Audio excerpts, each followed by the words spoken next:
প্রিয় শিক্ষার্থীবৃন্দ, অনলাইন পদার্থবিজ্ঞানের ক্লাসে তোমাদের সবাইকে স্বাগত জানাচ্ছি। আশা করি যে যেখানে আছো সবাই ভালো আছো। শুরু করার পূর্বে সবাই চ্যানেলটিকে সাবস্ক্রাইব করবে এবং বেল আইকনে প্রেস করবে।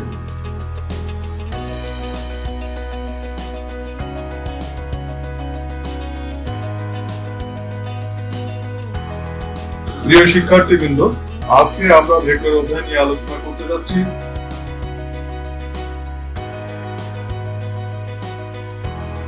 আজকের আলোচনা শেষে আমরা ভেক্টর ও স্কেলার রাশির পরিচয় ও পার্থক্য জানতে পারব।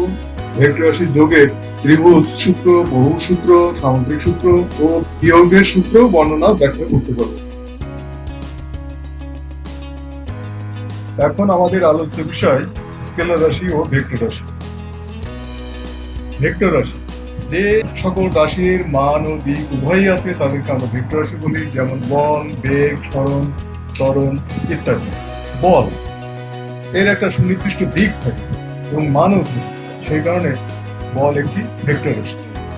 যেমন সরণ, সরণের একটি নির্দিষ্ট দিক আছে এবং মানও আছে। একটি বস্তু পশ্চিম দিকে 2 মিটার সরে গেল, তাহলে এক্ষেত্রে পশ্চিম দিক হচ্ছে তার দিক এবং 2 মিটার এটা মান। অপরপক্ষে স্কেলার রাশি, যে সকল রাশির শুধুমাত্র মান আছে কিন্তু কোনো দিক নেই তাদেরকে আমরা স্কেলার রাশি বলে থাকি, যেমন সময়, ভর ইত্যাদি। সময় এক্ষেত্রে শুধুমাত্র মানই আছে, কোনো দিক থাকে না। প্রিয় শিক্ষার্থীবৃন্দ, এখন আমরা স্কেলার রাশি ও ভেক্টর রাশির পার্থক্য নিয়ে আলোচনা করব।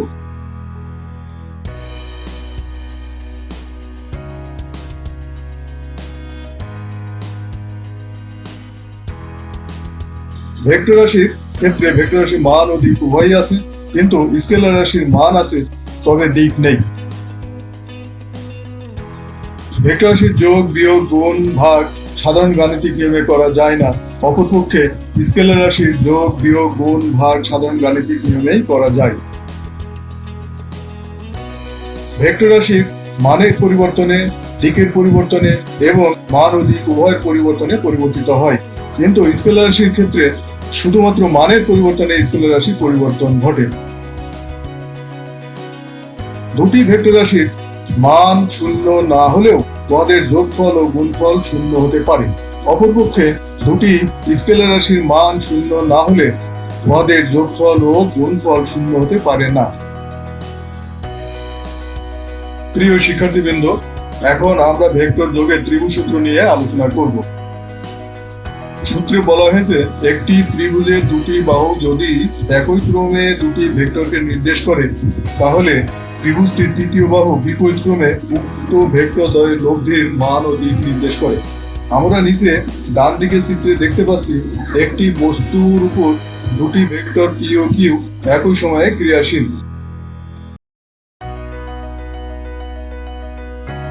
বাম দিকের চিত্রে ভেক্টর দুটিকে একই ক্রমে সজ্জিত করে প্রথম ভেক্টরের আদি ও দ্বিতীয় ভেক্টরের শীর্ষ বিন্দু যোগ করে একটি ত্রিভুজ গঠন করা হয়েছে।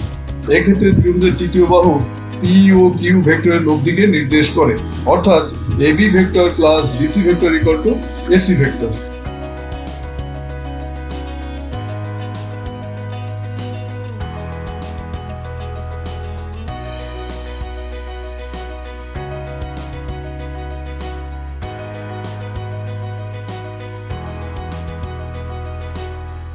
প্রিয় শিক্ষার্থীবৃন্দ, এখন আমরা ভেক্টর যোগের বহু সূত্র আলোচনা করব। এই সূত্রে বলা হয়েছে, n বাহু বিশিষ্ট একটি বহুভুজের n-1 সংখ্যক বাহু যদি একই ক্রমে n-1 সংখ্যক ভেক্টরকে নির্দেশ করে তবে বহুভুজের শেষ বাহুটি বিপরীত ক্রমে উক্ত n-1 সংখ্যক ভেক্টরের লব্ধিকে নির্দেশ করে। ডান দিকের চিত্রে আমরা দেখতে পাচ্ছি একটি বস্তুকণার উপর একই সময়ে 4টি ভেক্টর পি, কিউ, আর ও এস ক্রিয়াশীল। দ্বিতীয় চিত্রে ভেক্টর সমূহকে একই ক্রমে সজ্জিত করে প্রথম ভেক্টরের আদি ও শেষ ভেক্টরের শীর্ষ যোগ করে একটি বহুভুজ সম্পন্ন করা হলো।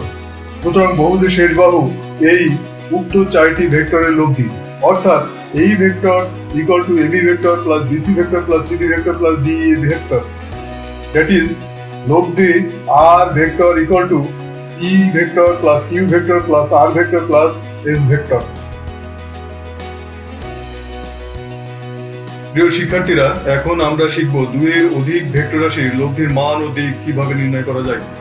চিত্রে একটি বস্তুকণা দ্বিমাত্রিক স্থানাঙ্ক ব্যবস্থায় এক্স অক্ষ ও ওয়াই অক্ষের মূল বিন্দুতে আছে। বস্তুকণার উপর একই সময়ে চারটি ভেক্টর P1, P2, P3 ও P4 ক্রিয়াশীল। ভেক্টরগুলি এক্স অক্ষের সাথে যথাক্রমে α1, α2, α3 ও α4 কোণে ক্রিয়াশীল এবং উহাদের লব্ধি আর এক্স অক্ষের সঙ্গে থিটা কোণে ক্রিয়া করে। সুতরাং লব্ধির অনভিমুখ উপাংশ P = r cos θ = P1 cos α1 plus P2 cos α2 plus P3 cos α3 plus P4 cos α4 এবং লব্ধির উলম্ব উপাংশ Q = r sin θ = P1 sin α1 plus P2 sin α2 plus P3 sin α3 plus P4 sin α4। এক্ষেত্রে লব্ধির মান r √p² plus q² এবং লব্ধির দিকের জন্য tan θ = q/p। এখানে আমরা চারটি ভেক্টর নিয়ে আলোচনা করেছি। একই নিয়মে বহু সংখ্যক ভেক্টরের লব্ধির মান ও দিক নির্ণয় করা সম্ভব।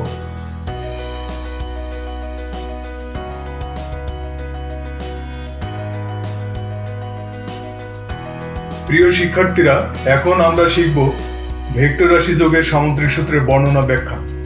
সামুদ্রিক সূত্রে বলা হয়েছে একটি সামুদ্রিকের কোনো কৌণিক বিন্দু হতে অঙ্কিত সন্নিহিত বাহুদ্বয় যদি কোনো কণার উপর ক্রিয়ারত দুটি ভেক্টরকে নির্দেশ করে, তাহলে উক্ত কৌণিক বিন্দু হতে অঙ্কিত সামুদ্রিকের কর্ণ ভেক্টরদ্বয়ের লব্ধিকে নির্দেশ করে।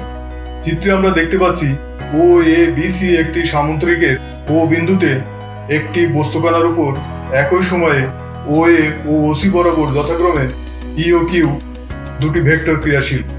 এক্ষেত্রে ও এ ও ওসি বাহুকে সন্নিহিত বাহু ধরে অঙ্কিত সামুদ্রিকের কর্ণ ওবি। সুতরাং ওবি ভেক্টর ই ভেক্টর ও কিউ ভেক্টরের লব্ধিকে নির্দেশ করে। প্রিয় শিক্ষার্থীরা, এখন আমরা সামুদ্রিক সূত্রের সাহায্যে দুটি ভেক্টরের লব্ধির মান নির্ণয়ের গাণিতিক পদ্ধতি ব্যাখ্যা করব। চিত্রে সামুদ্রিকের বি বিন্দু হতে ওই বাহুর উপর বিডি লম্ব অঙ্কন করা হয়েছে। এখানে পি ও কিউ ভেক্টরদ্বয়ের মধ্যে কোণ আলফা এবং লব্ধি আর ও পি এর মধ্যে কোণ থিটা। এবিডি সমকোণী ত্রিভুজ হতে ত্রিকোণমিতি অনুসারে AB² = AD² plus BD² এবং AD ভাগ AB = cos আলফা। সুতরাং AD = AB cos আলফা।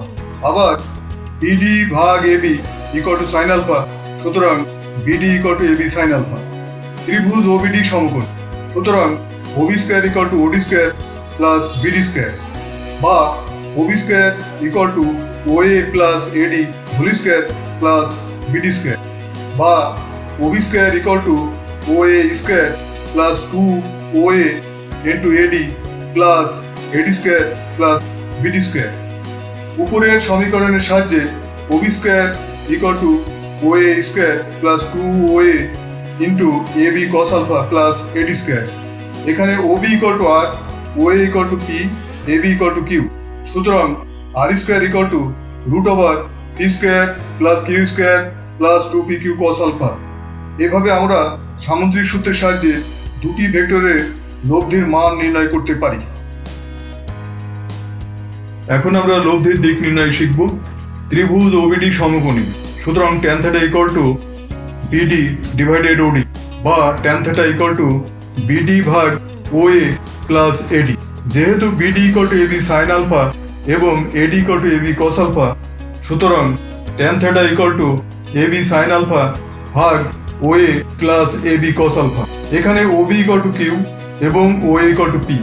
সুতরাং tan θ = Q sin alpha ভাগ P plus Q cos alpha। এই সমীকরণ হতে লব্ধির দিক নির্ণয় করা যাবে। শিক্ষার্থীগণ, এখন আমরা ভেক্টর রাশির বিয়োগের সূত্র নিয়ে আলোচনা করব।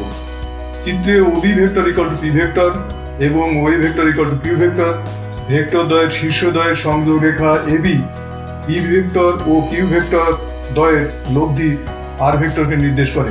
সুতরাং R vector = AB vector equal to E vector minus Q vector.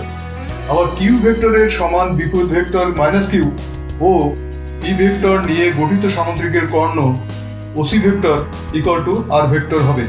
সুতরাং ই ভেক্টর ও কিউ ভেক্টরের বিয়োগের লব্ধি R vector equal to E vector minus Q vector.